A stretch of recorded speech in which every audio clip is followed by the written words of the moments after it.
Good morning, Andrews Elementary, and happy Wednesday. I hope you're as excited as I am. It looks like it's going to be a beautiful day. It's a math day, and we get to read another exciting chapter of James and the Giant Peach. Now, I just jumped out of the shower and check out this crazy quarantine hair. Now, I've received 3 pictures from staff and friends with their crazy quarantine hair.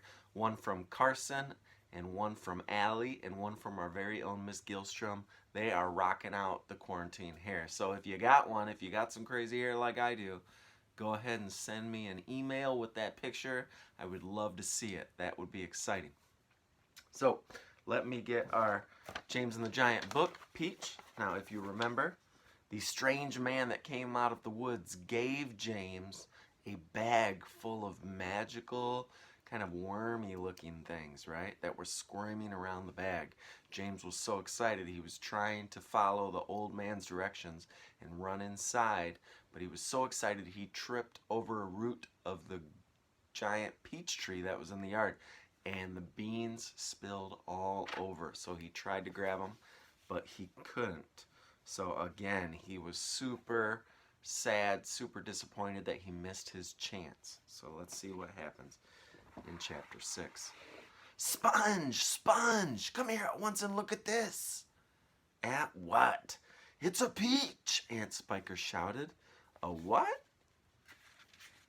A peach! Right up there on the highest branch. Can't you see it? I think you must be mistaken, my dear Spiker. That miserable tree never has any peaches on it. Well, there's one on there now, Sponge. You look for yourself. You're teasing me, Spiker. You're making my mouth water on purpose when there's nothing to put into it. Why, that tree's never even had a blossom on it, let alone a peach. Right up there on the highest branch, you say? I can't see a thing. Very funny. Ha ha ha. Good gracious me. Well, I'll be blowed. There really is a peach up there. A nice big one, too, Aunt Spiker said. A beauty, Aunt Sponge cried out. At this point, James slowly put down his chopper and turned and looked across at the 2 women who were standing underneath the peach tree. Something is about to happen, he told himself. Something peculiar is about to happen any moment. He hadn't the faintest idea what it might be, but he could feel his bones that something was going to happen soon. He could feel it in the air around him and the sudden stillness that had fallen upon the garden. James tiptoed a little closer to the tree. The ants were not talking now. They were just standing there, staring at that peach. There was not a sound anywhere, not even a breath of wind, and overhead the sun blazed down upon them from the deep blue sky. It looks ripe to me, Aunt Spiker said, breathing in silence. Then why don't we eat it, Aunt Sponge suggested, licking her thick lips. We can't have half each, or we can have half each. Hey, you, James. Come over here at once and climb this tree. James came running over. I want you to pick that peach up there on that highest branch, Aunt Sponge went on. Can you see it? Yes, Auntie Sponge, I can see it. And don't you dare eat any of it yourself. Your Aunt Spiker and I are going to have it between us right here and now, half each. Oh, get on with you. Up you go. James crossed over to the tree trunk.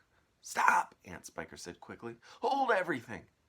She was staring up in the branches with her mouth wide open and her eyes bulging as though she had seen a ghost.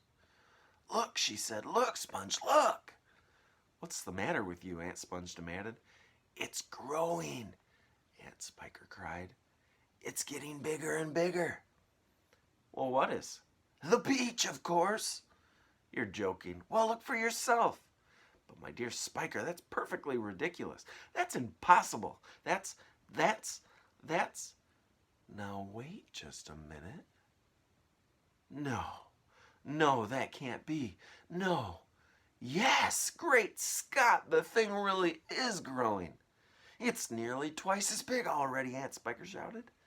It can't be true. It is true. It's a miracle. Watch it, watch it. I am watching it.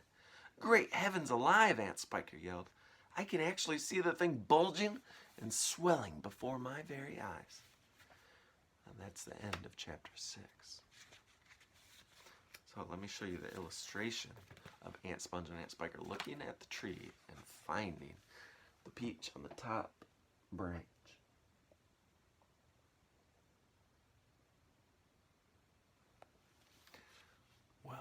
about you, but I think it's going to get really exciting in the chapters that come.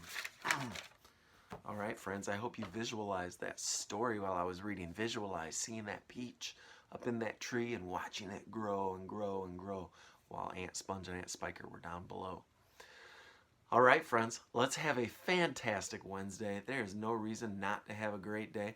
Remember, if nobody told you they love you today, Mr. McIntyre loves you all very much. Let's have a great day.